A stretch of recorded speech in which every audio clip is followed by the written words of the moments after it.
Addiction is the epidemic of our generation. Every 4 minutes, people are overdosing in the U.S. Drugs and alcohol are tearing our families apart. The only way to combat addiction is through proper treatment and customized care. As people are slipping into the grips of addiction, nationwide Banyan Treatment Center facilities stand as the leader in providing growth through recovery. Addiction does not discriminate. Do not let yourself or someone you know become another devastating statistic. Call now, 855-6-BANYAN.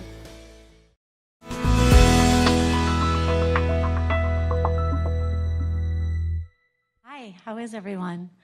I just want to say thank you. This is such a wonderful program, and I've been so inspired by what everybody had to say. And, you know, for me, recovery is really, at this point, life, right?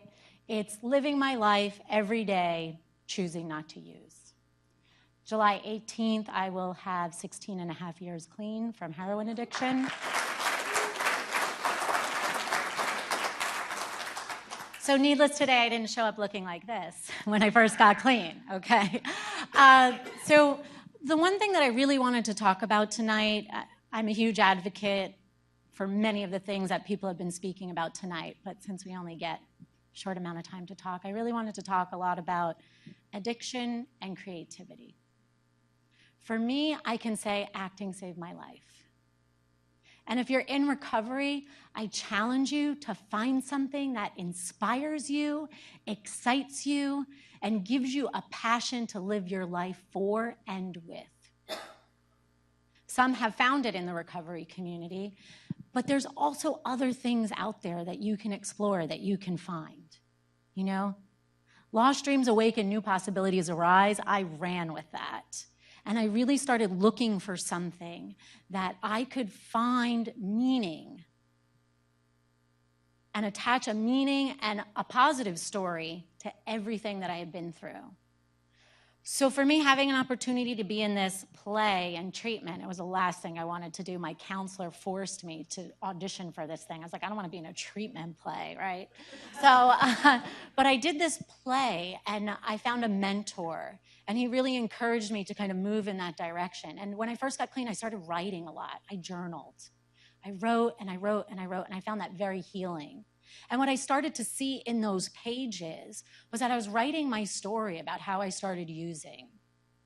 And I wrote it in many different forms and many different styles, to free form with no punctuation, to almost a play or a script or a structured story. You know, it just seemed like I kept writing the same story over and over again. But the catch was that I could never end it. And I always stopped at the same moment. And it was the moment that I got into treatment was always where the story stopped. And that's when I realized, I kind of had this aha moment, is that my story is never going to end, because recovery is an ongoing process. There is no end, graduation, national holiday, just because you arrived, right? And so I kind of had to change my thinking around that. And so with always not knowing how this story ended, I kind of always pushed it to the side. And I found myself in an acting class, and I was inspired by a teacher, right? When you get clean, you start kind of seeing little signs or cueing into little things that you hear that might not make sense, but you follow it anyway. And my teacher looked out at the class that night and said to all of us, "You all have a story to tell. Go out there and tell it. Stop waiting for the phone to ring. Stop waiting for it to be cast in that perfect role, but go out there and tell your story, because you all have one." So I left class that night, and I'm like, yeah, of course I have a story. Like, I was doing heroin. That's a huge story. You know, so much happened during that time. And I molded over on the train ride home of how I could create something out of that.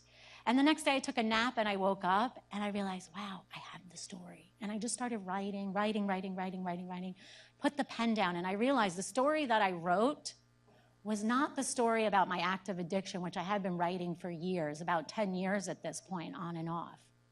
But it was the story of my first year clean and how difficult that was. Because for me, it was the first time I didn't have a drug or a drink to hide behind, right? And I had to face everything. Everything in that moment of life and the mess that I had created while I was using. And I didn't have any place to hide. I felt like a turtle without a shell. And I realized, wow, that's the story that I want to tell, because nobody's telling that story. We can rent a movie and see how to shoot a bag of dope, smoke a crack pipe, roll a joint, whatever it is you want to do, right? Everybody's talking about the problem. Turn on the news, it's the problem, it's the epidemic. But what about the solution? What about recovery? What about that conversation? What is that?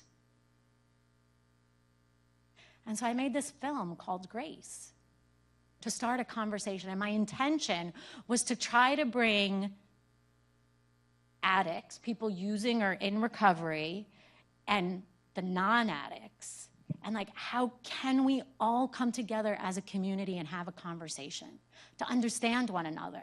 Because I know when I first got clean, I felt so misunderstood. You don't know me. You don't know what I've been through. And my family, for as supportive as they were and for as loving as they were, they didn't know how to communicate with me. They didn't know what to say. So there was a lot of silence and a lot of awkwardness. And what I found is the more that we can come together and have events like this, to just be able to talk and share ideas and solutions, the more it becomes a part of our world, a part of our life, right? And it starts to remove some of that stigma that's around it and associated with it. Because the more comfortable we become talking about it, then it's not a big deal if you do have a problem and you want to get help and you want to go to treatment. Because you don't have the guilt and the shame surrounding it to ask for the help when you need it. Because the help is there if you ask. But I know for myself, I was so busy keeping up appearances and like everything was okay.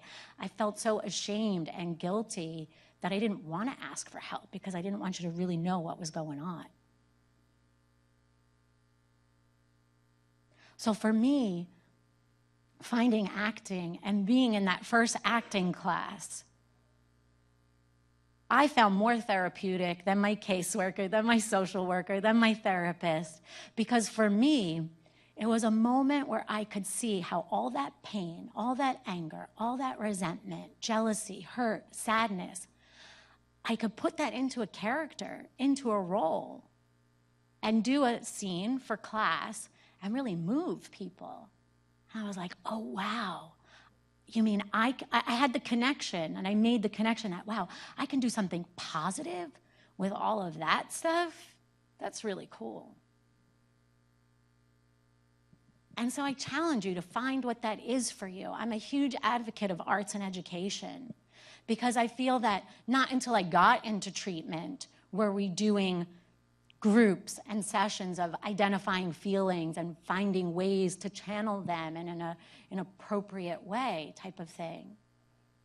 But it's like, if we can give our children in schools arts programs, arts and education, a child can find that if he's angry, he can bang on a drum. He can jam out on an electric guitar. He can pick up a paintbrush and throw some paint on a piece of paper and, get that out there and see that those feelings are all just about being human.